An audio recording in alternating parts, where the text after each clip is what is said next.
Okay.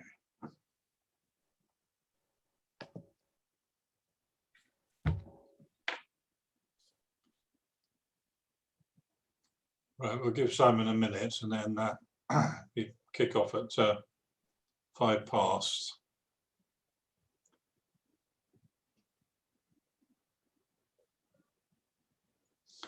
Right, it's 5 past now, so I think we'll move on.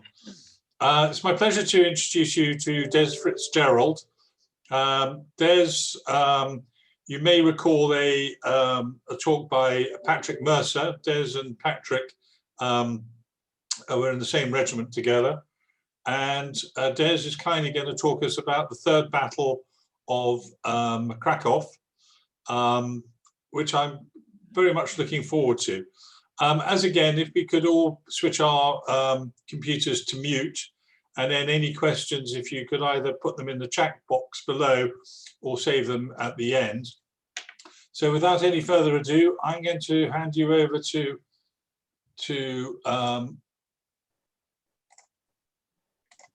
Les. No. Why is that cancelling? He's let me share screen, I think. Yeah, why is that not happening? Oh, yeah, sorry. Right. Okay.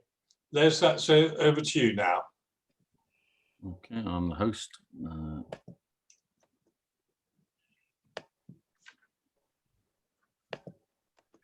Oh, Simon's joined us. Good evening, Simon. Good evening, James. Sorry for all the hassle. No, not at all. Glad you can make it. Okay, right. Brilliant. Okay, I assume everyone can hear me. Yeah. Good. Okay. Good evening. Third Battle of Kharkov. The reason I got interested in this was I was doing, the army asked me to do some historical analysis. They're looking at urban operations because it's a thing that they're interested in. And one of the case studies they wanted to look at was the Third Battle of Kharkov.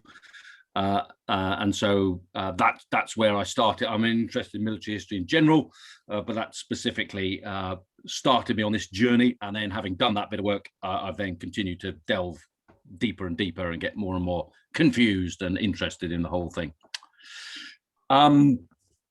If I may, what I'll do is give you a bit of context, orientate you to where we are in the ground and the world, look at the opposition, the organizations, the preliminary operations, look at the third battle, and then the aftermath, and then obviously questions afterwards as required. The first thing I would say is after the misnamed Battle of the Atlantic, the second most important front campaign in the Second World War is the Eastern Front. And the reason for that is 60 to 80% of the German forces are engaged there at any one time, and 8 out of 10 casualties inflicted on the Wehrmacht happen on the Eastern Front. Obviously, it's a cultural war, it's an ideological war, it's on an almost mind-blowing scale, and at times extremely savage as well. So it's hideously interesting, if you like, from a sort of human perspective as well. Just to orientate you with the ground, the period of time we're looking at is 1943, early 43.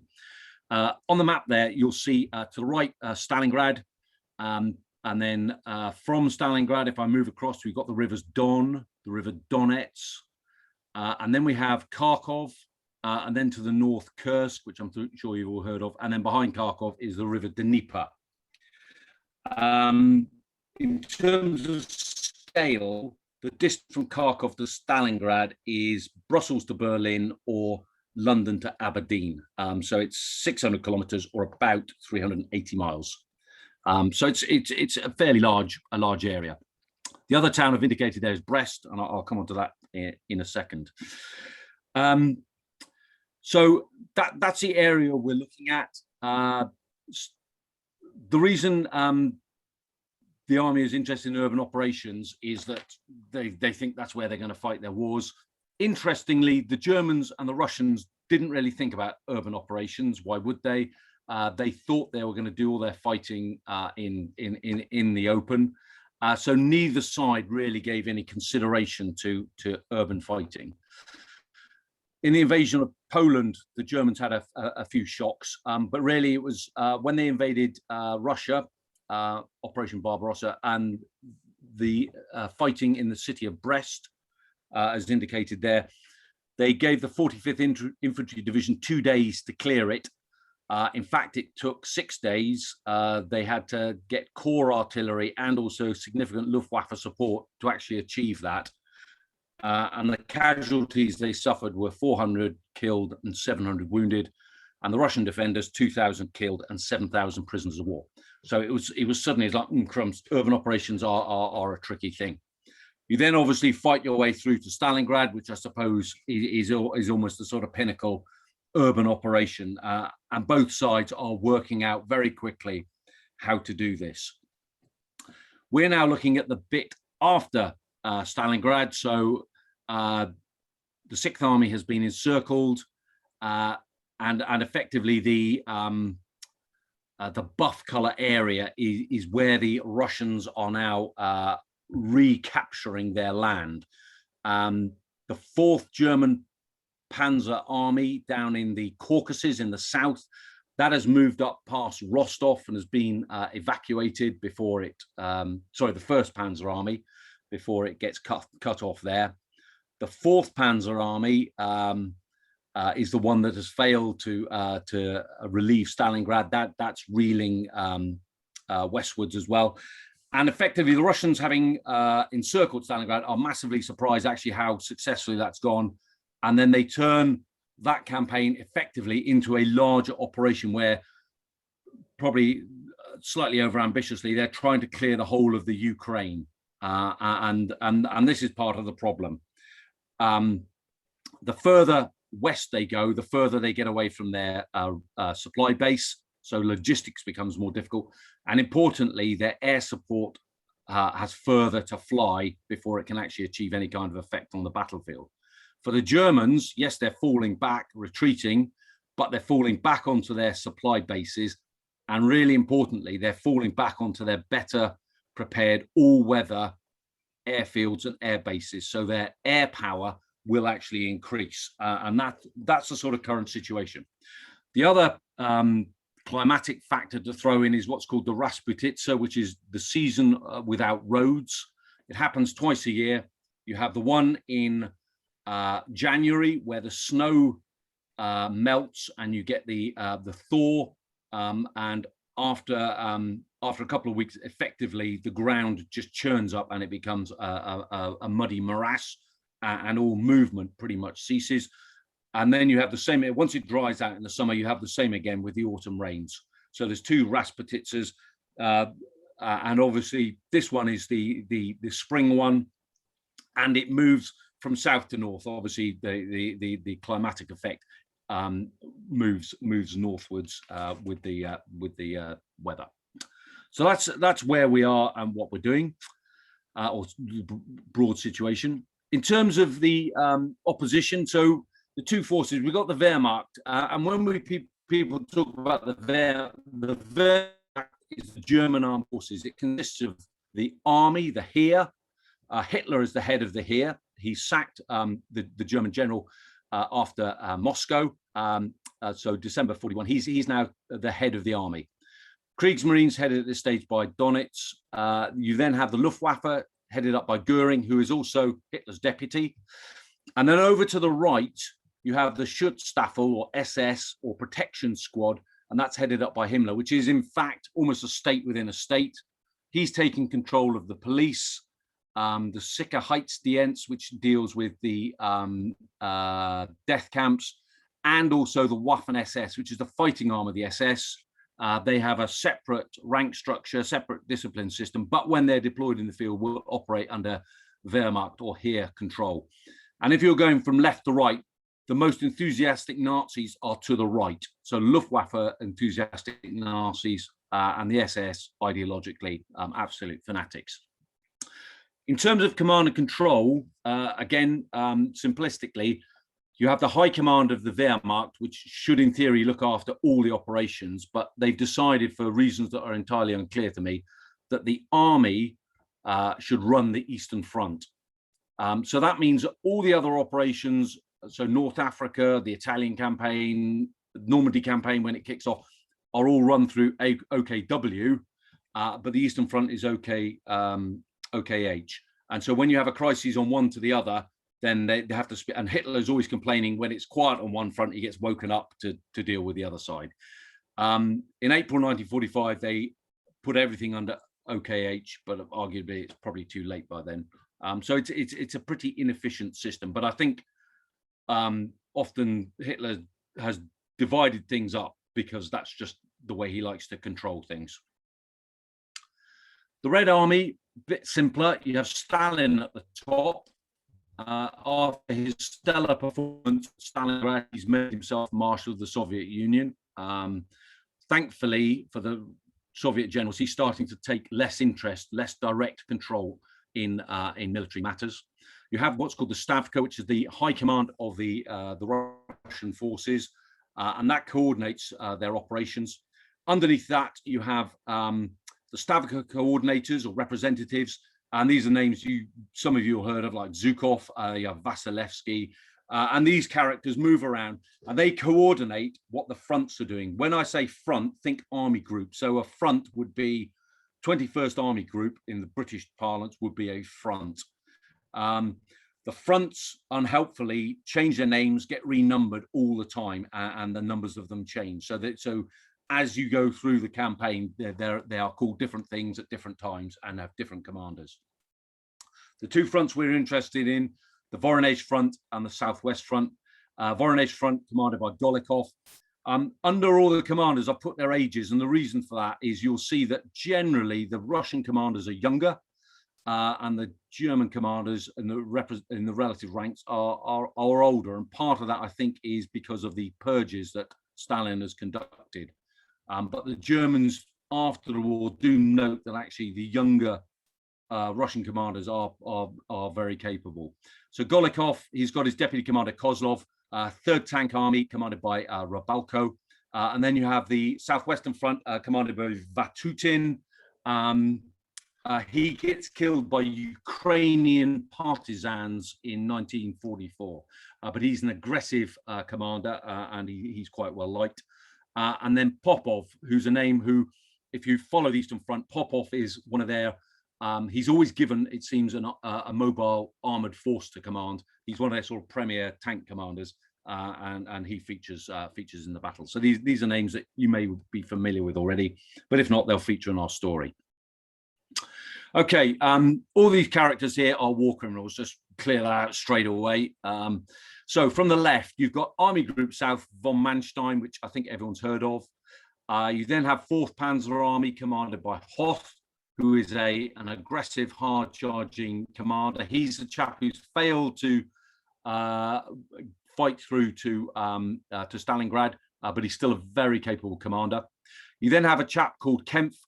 He's leading something called Army Abteilung, Army Detachment Kempf. So anything that is smaller than an army but bigger than a corps gets named after its commander.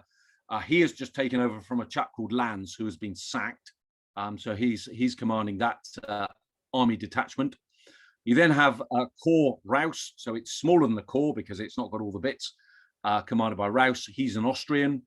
You then have the Großdeutschland Division, which most people have heard of. It's the premier Wehrmacht division, very large and capable, equivalent in size to the SS Panzer Grenadier divisions, commanded by Hornling. We'll come back to Hausser.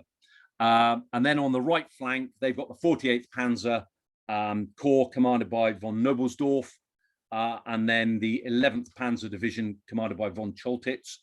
Von Choltitz has literally taken over a couple of days ago from a chap called Bulk, who again is another famous Panzer commander who's obviously been given a breather.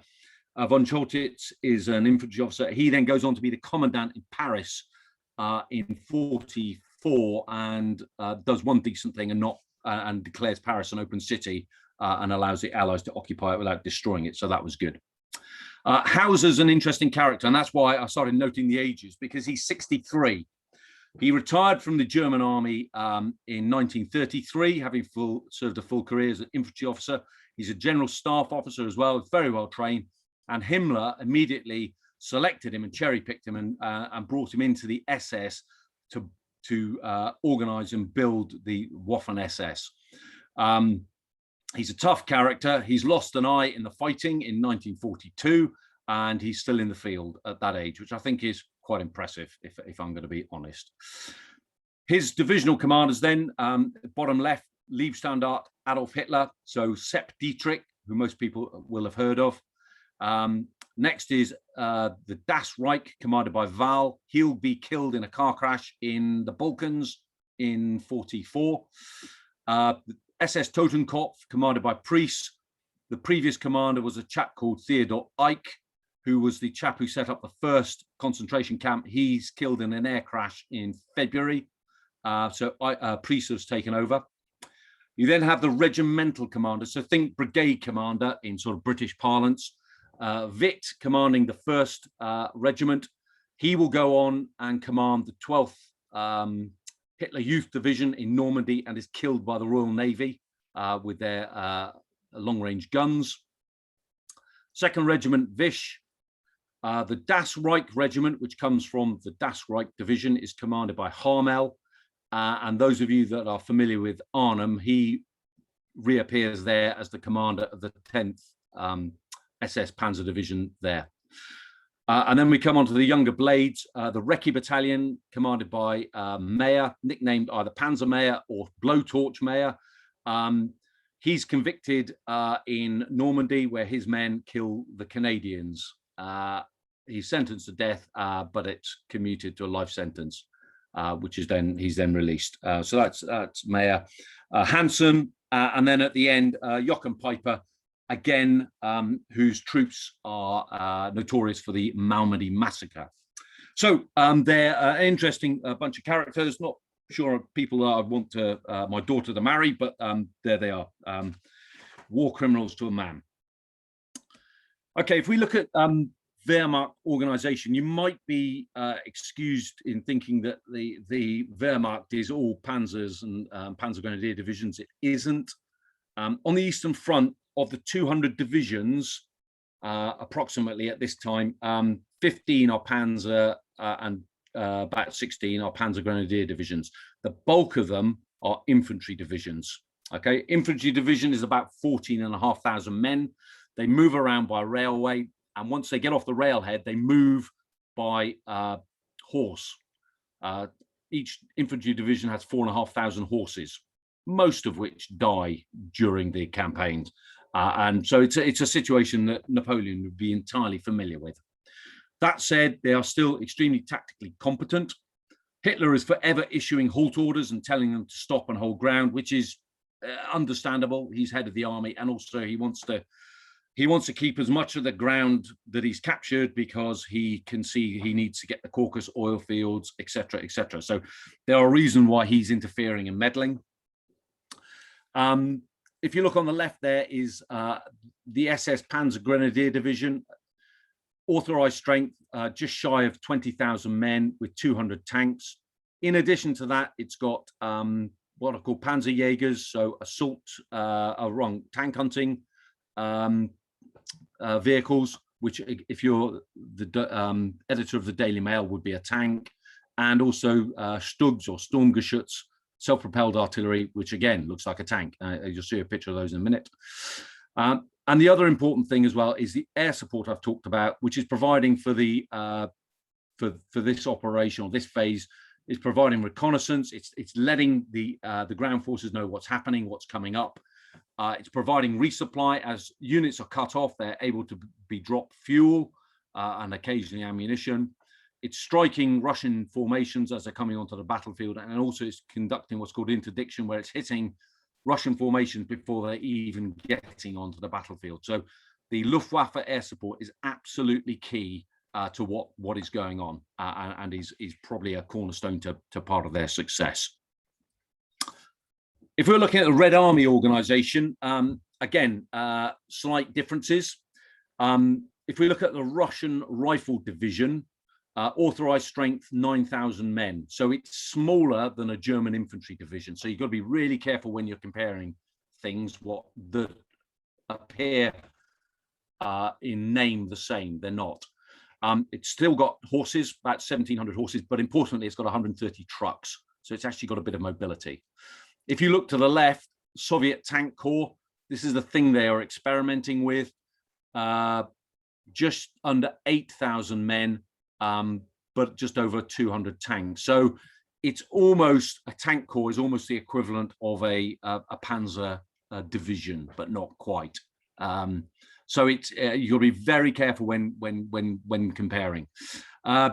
Things with the Red Army. What's happened is they've reinstated the corps level of command.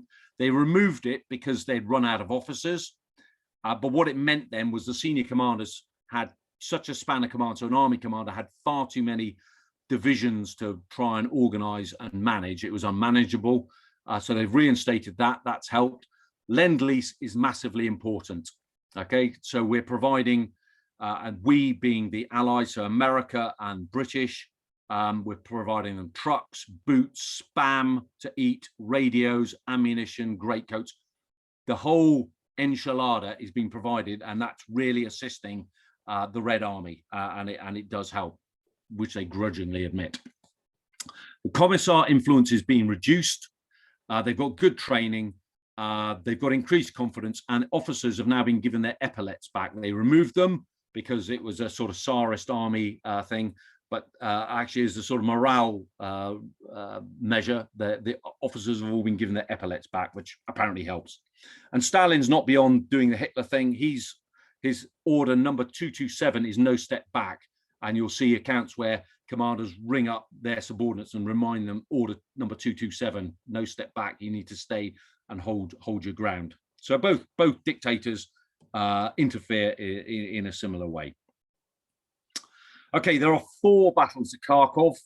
We're only dealing with one of them. The first battle is 20th to 24th of October 41. 15th Infantry Division captures Kharkov, so that's when it's first captured. The second battle of Kharkov isn't really in Kharkov, it's just around Kharkov.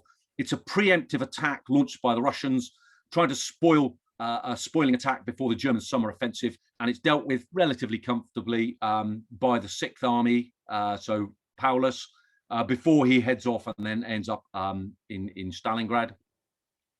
Third battle I'll talk about then now, and the 4th battle is after the Battle of Kursk, where the Russians are now counterattacking again.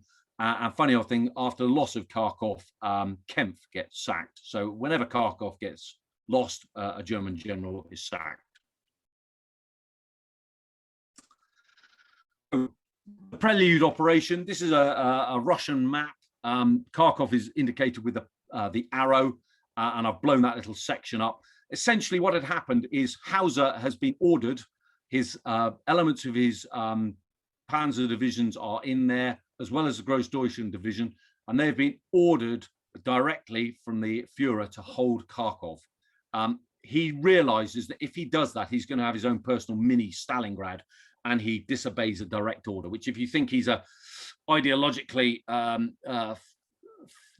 enthusiastic Nazi, it's a significant decision, but he's done that because he realizes that if he stays, he's just going to get his men are going to be wiped out. And also you lose your advantage of being a mechanized force by constraining yourself into a city. So he withdraws. The fact that he withdraws ends up with the army commander Kempf being sacked, Lads being sacked, and Kempf taking command. So the crisis then is 17th of February at von Manstein's headquarters at Zaporozhye. The Führer flies out.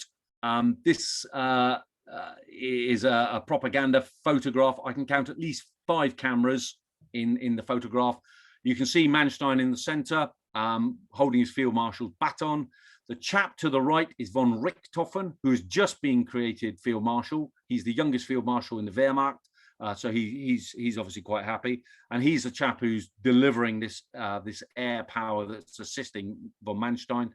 And the smiling chap just to the left of von Richthofen is Hans Bauer, who is Hitler's personal pilot. They have basically a 2-day conference with the Russians getting ever closer, where Manstein gets agreement from Hitler that he's allowed to withdraw to allow the Russians to overextend before he does his famous counterattack. And that's what these two slides do. So on the left, you can see Zaporozhye is indicated on the Dnieper and also Kharkov to the north. Points to note, we've Army Detachment Hollet. He's had his panzers stripped off him and they've gone and joined the 1st Panzer Army. So Hollet, with a mixture of German and Romanian infantry, basically forms a breakwater behind the river Mius, and that stops the south front from being able to push any further. To the north, Vatutin with the southwestern front is pushing on, and he's got his dander up. He thinks he's misread the withdrawal of the 4th and the 1st Panzer armies westwards. He thinks there's a general retreat behind the Dnieper, and what he wants to do is strike down and try and crush the Germans against the Sea of Azov. Stalin is delighted with that. He thinks it's a really excellent plan. Other people are going, not quite sure this is going to work, but he's misread what's going on. To his north, Golikov with the Voronezh front, he's captured Kursk and also Kharkov as well. So he's pushing on. And so there's a general attempt to try and clear as much of the and secure as much of the Ukraine as possible. And this is the moment where they're reaching the end of their supply lines. Their units are running low of ammunition. They're lacking air support, and this is where the Germans are now almost at their strongest. So it's the backhand blow. Manstein's drawn the enemy on, and then it's the counteroffensive, and that's where you end up with the SS-PanzerKorps and the 4th Panzer Army striking together to destroy the 6th and Popov's mobile group. So those two forces are severely beaten up and driven back. And then the second phase is the drive north to regain the Donets and effectively try and push as far north as possible. And I think ideally what they would like to do is link Kharkov to Kursk, which you can then link up the railway to Orel, and then that would flatten out the whole front. That's the intention. But of course, it doesn't quite work out like that. Right, I'll quickly talk about combat effectiveness, because again, we've talked about units. You need to understand that nobody is at full strength here. So the 3 SS divisions are in France, being re-equipped when the collapse of the front happens. They're rushed out to the Eastern Front on a series of trains. And as you can see there, they've got a mixture of tanks. They've got everything, to be honest. They've got Panzer IIs, Panzer IIIs, which are both obsolete at this stage. They've got Panzer IVs, which is a pretty capable workhorse tank. And they've each got a company of Tigers, so Panzer VIs. They've got different strengths because they've still got some units left back in France, which have been re-equipped and re-trained. So they're not quite the same. As you can see, by the 9th of March, they're down to about 40% of their strength. And the reason for that is the fighting they've been doing against the 6th Army and Popov's mobile group. But because they own the battlefield, they are able to recover their tanks, regenerate them, and continue to feed them back in. So their tank strengths will fluctuate, but they're not as bad as the Russian ones. The 3rd Tank Army, which we're going to look at, which is the one in trying to defend Kharkov, they've had a severe mauling. And as you can see there, I haven't got numbers. In fact, no one's got any numbers for their units. But you can see that the 15th Tank Corps is down to literally 25 tanks. The 86th Tank Brigade is at 10 tanks. The 104th Rifle Division is at 30% combat effectiveness. So they are massively under strength as well. Careful as well to play what I call tank top trumps. If you look and just go by the capability of the 2 tanks there, you would think that the T-34 is the better tank. It's faster, it's got a bigger gun, it can go further, etc. Panzer III, yeah, it's an obsolescent tank. Its main armament's 50mm. The difference with the German tanks and the Russian tanks, It's a German tank. It's ergonomically better designed. You've got a crew of 5, so the commander in it isn't intimately involved in trying to load the gun as the Russian chap is. He's got a radio, so he can actually speak to other tanks and look around and be more situation aware. The poor old commander in the T-34-76, he's intimately involved in loading the gun, trying to command his tank, and also look at his tank commander, who is probably waving flags out the top of his turret to try and command him to go and do things. So again, not all tanks are equal, and be careful when just applying this tank's got a bigger gun than the other one. It's not quite as straightforward as that. Okay, moving on to the ground. Kharkov sits in the Russian steppe or the Ukrainian steppe. As you can see there, there's a scale, 15 kilometers. It's a road and rail hub, so it's important, rail particularly. It's got a number of rivers that run, the Misha, the Uday, the Lapani, the river Kharkov, and all flowing to the east into the Donets. Top left in the picture there, there's a Tiger tank doing something useful. The Tiger tanks are new, they break down a lot, and because they're so heavy, they're heavier than any other tank that they've got. Most of the bridges that the Germans build, or the Russian ones that they find, are too big for it. So you drive a Tiger tank over and the thing collapses. So they spend a lot of time just being broken down and not really doing anything useful. Bottom left there is a Marder, so that's a Panzerjäger. Again, looks like a tank and used as such, but technically isn't. In terms of the sort of overall terrain, it's similar in some ways to Salisbury Plain, of course, because everything is these days. That's what it looks like. In terms of scale, from the bottom of the map up to Kharkov is similar to from going from Chichester to Aldershot. Aldershot is about the size of Kharkov in terms of geographical space, current Aldershot today. And then Belgorod, mentioned at the end, is about where Harlow is, which I think is in Essex, never having been there, but geographically is the same distance. Kharkov itself, the scale there, so it's a kilometre grid square. You've got the river Lapani running north-south, and then the river Kharkov running east-west. Lapani's 30 to 40 meters wide, and the Kharkov about 20 to 30 meters wide. You've got the airfield in the north, the main railway station, and then down to the southeast is the main industrial zone, and that runs further out of the city as well. The 2 cathedrals, you can sometimes see those spires in pictures. The Dershprom building, you'll see a picture in a minute, is iconic, it's large, and the massive red square, which everyone talks about, and again, is a feature that we'll hear in our story. What I've called Piper's Bridge, we'll hear about later. And then the Volchansk-Chugyev junction, again, which is an important junction because that's the route out, and that road then runs out to Rogan and towards Chugyev, which are 2 towns on the outskirts, and is the main east-west road into Kharkov. These are a couple of contemporary photographs. They're taken, the color photographs taken by a German soldier in 1941. You can see the size of the river Lapani. You can see the 2 cathedrals, and that current bridge has been destroyed. It's obviously rebuilt later on. Bottom right picture, you can see the width of the streets. Some of them are quite wide, nice boulevards almost. Some of the buildings, substantial buildings, but also some of the damage that's been caused to the city. And then to the north, or the top rather, is the Dershprom building with red square, quite an iconic structure. Kharkov is the 4th largest city in the USSR, or the 2nd largest in the Ukraine, depending how you count them. It had about a population of about 1 million.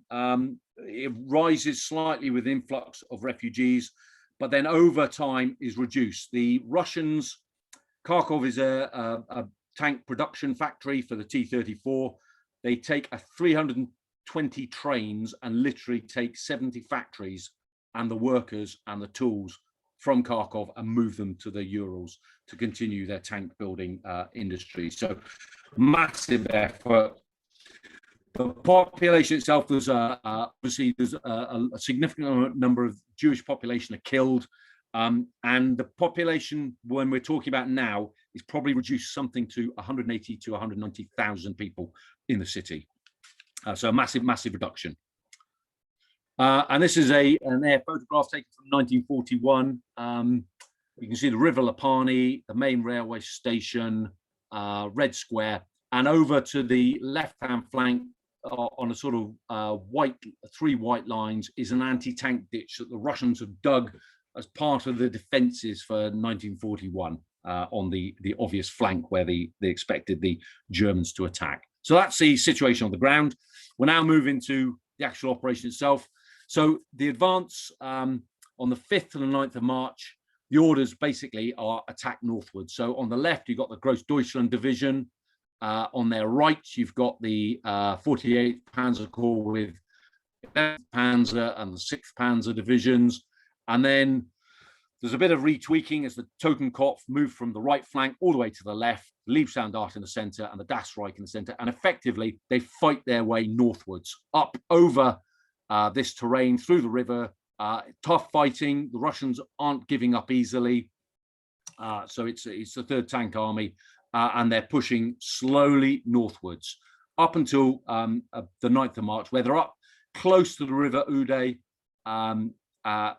And the idea here is Hoth, as far as Hoth is concerned, he's basically stay out of the city unless an opportunity to capture it easily occurs.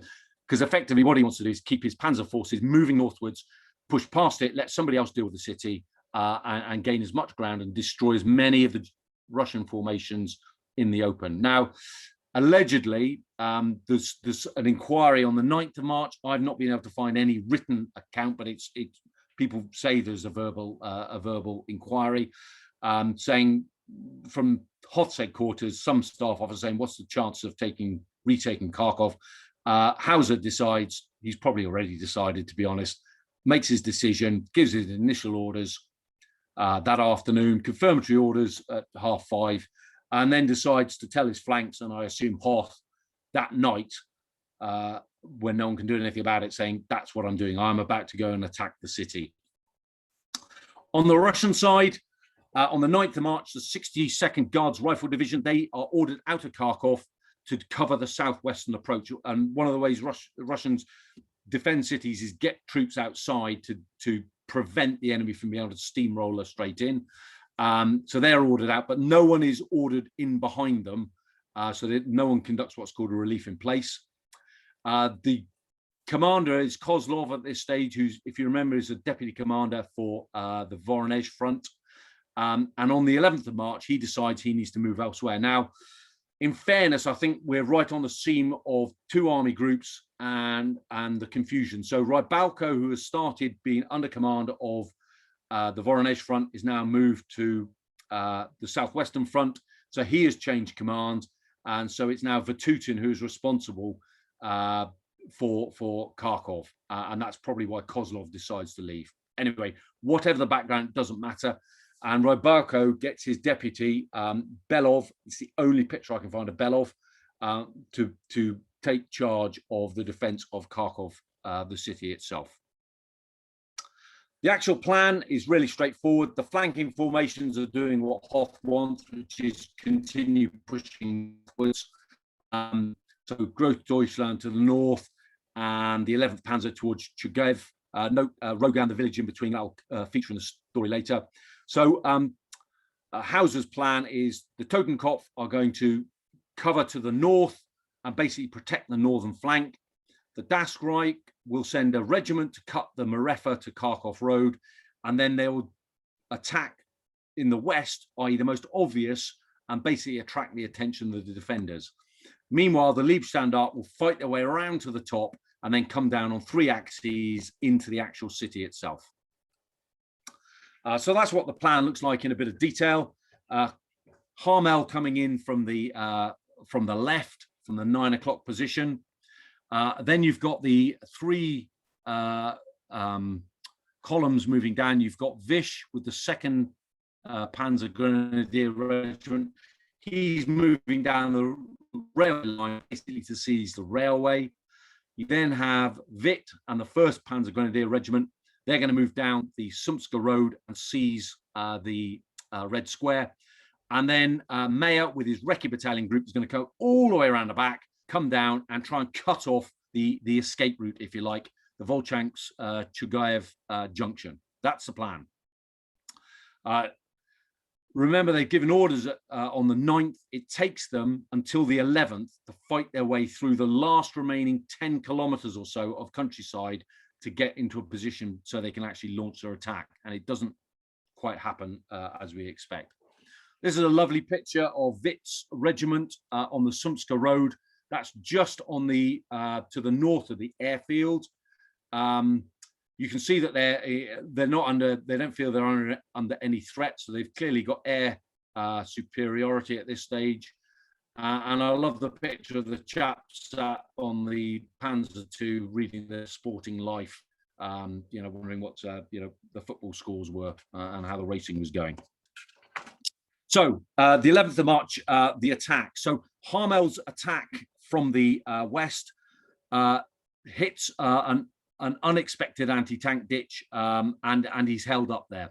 Doesn't go any further forward, and that afternoon, that's as far as he's got. Vish, fighting down from the north, reaches Alexeyevka, which is one of the sort of villages on the outskirts or suburbs on the outskirts. Calls in a Stuka attack at 1325 to try and help dislodge the Russian defenders. That doesn't work. And then one of his company commanders, Becker, who wins a Knight's Cross, he infiltrates his company through the Russian position, seizes some houses on a bit of high ground, and holds those against the Russian counterattacks. And by doing that, enables the flanking battalion to start moving down the railway line. But that's as far as they get. Witt, if you remember where that picture was taken, is just off the north of the map. He moves down round the bend, is counterattacked by the Russians across the airfield. Bravely, but rather ineptly, Russian infantry trying to attack across the airfield. He uses his flak, so 20 and 30 millimeter cannons. They pretty much decimate those attacks. And then he pushes down towards Red Square. And he's reaching that about midday-ish. And at that stage, Belov then counterattacks with the 86th, which is beaten back.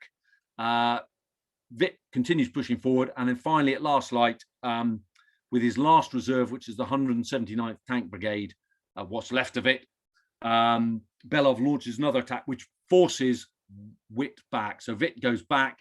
Some of his troops, as an account, some of his soldiers are sat in the cellar overlooking Red Square with the Russians moving around them. So that must have been quite an interesting night they spent there. Mayer, meanwhile, has moved all the way around. He's been ambushed by a pair of T-34s, knocked out, tank destroyed. He fights his way down to a cemetery, which is that position that's shown there. The Russians realize what he's doing and continually counterattack him. But he's reached that position at midday. That evening, he sends one of his young officers, Weser, who's a platoon commander. He sends him with some vehicles and trucks, sends him to link up with Witt. So he takes a route, I'm not sure which, but it must be directly across the city. Links up with Witt, gets some ammunition and fuel. On the way back, he is trapped by the Russians in a school. And I reckon, because I've spent hours looking at Google Maps and stuff, where that blue blob is. So Weser gets trapped there with his little relief party. But two of his NCOs with a couple of trucks managed to get their way through to Mayer. So Mayer gets a resupply of fuel and ammunition, but Weser's cut off in the schoolyard. I've read one account where Weser wins his Knight's Cross for killing two Russian tank commanders with his pistol. So it must have been fairly short range, whatever was going on there. So that's the situation on the 11th of March. The 12th of March, Hoth says, right, get the Dasgreit out of there. I want them pushing northwards, to which Hausser just ignores him because he wants the attack continue. So 0300 Harmel leads with his pioneers, so his engineers try to attack the anti-tank ditch. They get beaten back. They re-attack, but by 0315, they've actually breached the anti-tank ditch, and they've got a 300-meter wide gap. And 0515, they start moving their armor. They're able to start pushing their tanks over the anti-tank ditch and towards the city. At first light, the Russian Air Force makes a rare appearance and actually attacks that breach, but they're driven off by the light flak that the Harmel's group has got. They all continue to push into the city, and by 1000 hours, they've got about a kilometer into Kharkov itself. Up on Vish with the 2nd Regiment, they're continuing to fight their way down through towards the railway station. It takes them all day. By the evening, they actually capture the railway station. So quite some quite hard fighting there. Witt is still held up at Red Square, but his rear battalion under Hansen moves around, infiltrates behind the defenders, and we'll look at that in a little detail in a minute. And that unlocks the defense there, and the Russians start withdrawing. Mayer, meanwhile, has continued to push towards the junction, again under Russian attack, and that's where Piper then decides to weave between Witt and Vish, goes down, seizes a bridge, and then moves across, picks up Weser on the way, and then briefly links up with Mayer. Another drop of supplies, and then falls back to the bridge that he secured. We'll just look at those two in a little bit more detail. So that's the aerial photograph. That's the route Hansen takes, comes down that route. He loses a number of his company commanders to sniper fire, but the fact that he ends up moving behind the Russian defenders, he infiltrates around the back effectively. And the bottom left picture there, that's his group fighting northwards back towards Witt. You've got 2 Panzer IVs, a Panzerjäger, Marder, and just hidden by the tree is a PaK anti-tank gun. So he's lots of firepower fighting his way through there. And Piper, he takes, and again, I'm a little unclear. I'm wondering if he just did this. I haven't found anything to prove one way or the other, whether he just did this off his own bat. Bear in mind that his commander is still trying to clear the railway station, takes that route over, finds the bridges that have been left up by the Russians, links up briefly with Hansen, then heads all the way down and then seizes that bridge, pushes forward, links up with Mayer, and then returns back. And that's the situation on the 12th. So things are looking a little better, I would suggest, for the Germans. 13th of March, Hoth is now incandescent. He wants the Das Reich out of the city. And Hausser said, yeah, it'll be easier once I've cleared further south, and then they can drive through the city rather than sending them the long way around. And I suppose, arguably, he's got a point. So what happens is Bissinger is left behind with his battalion, and Harmel heads out with his regiment up the Sumska road. And by that afternoon, they are around fighting towards that village of Rogan, which I remember you pointed out to early. So that afternoon, they're off there. Frey is sent round to link up with Mayer down that road. And effectively, everyone else is now fighting down towards to link up with Piper. That happens in the afternoon. And then they're starting to push out. And by the afternoon, Piper and Mayer have linked up. And the Germans have pushed forward to where those sort of black lines are. And that's effectively, they've started to pretty much control the bulk of the city. Propaganda is important. Germans are adept at, their camera teams, still photographers and camera teams are always where the action is. They're up forward. This is some propaganda filming that's going on.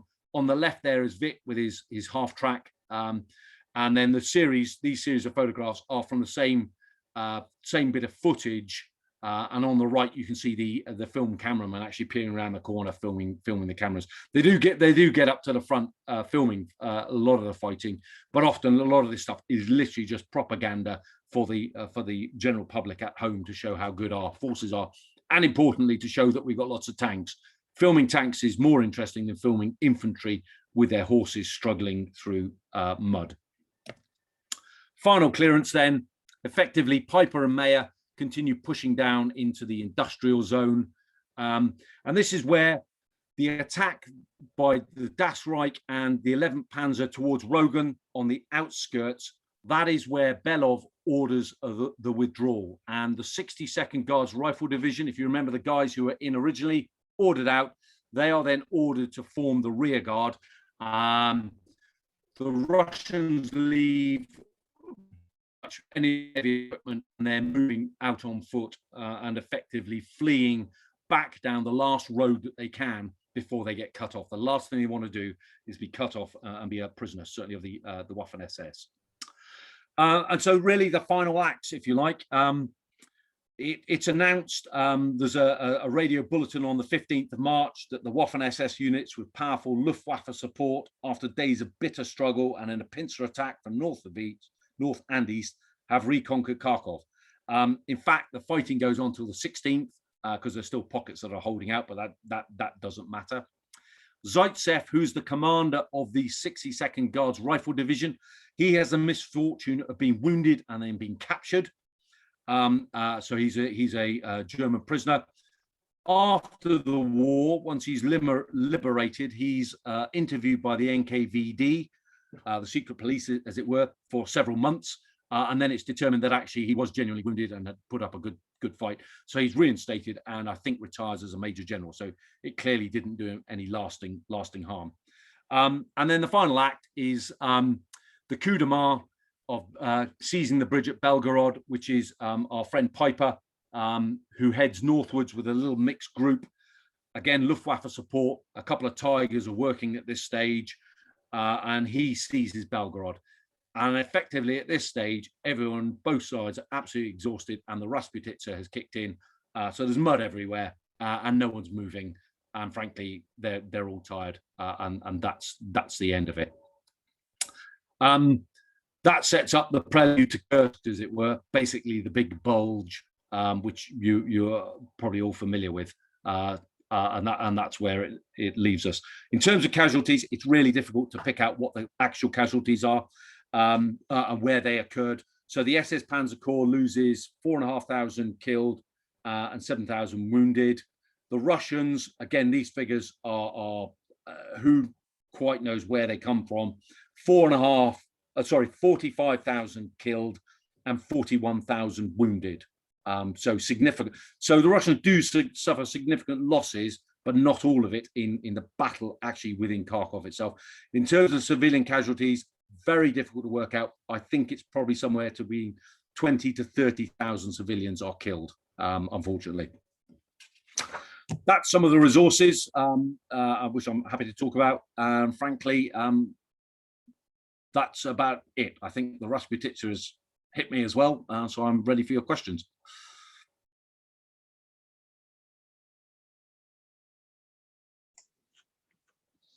Well, thank you very much, Des. That was a very, very interesting talk. Gentlemen, any questions for Des?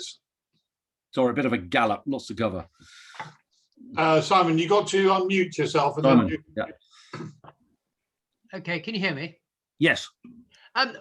After this, what's the next major thing that happens in the grand scheme of the Eastern Front? Is it Kursk? Yes, well, essentially, if we go back to the map, yeah, there's a bit of tidying up in the Rizhev salient where the Germans, so it's up to the north. They have an unfortunate little salient, so they withdraw from that to shorten their line. But yes, in the summer, Kursk is the next big event, and it's where they're looking. Effectively, the Germans have one big attack in them each year. You know, the first one was Barbarossa. The second one was Case Blue. You know, the Stalingrad operation and capturing the Caucasus. And then in 43, it's they're looking for something to do and they attack Kursk. Yeah.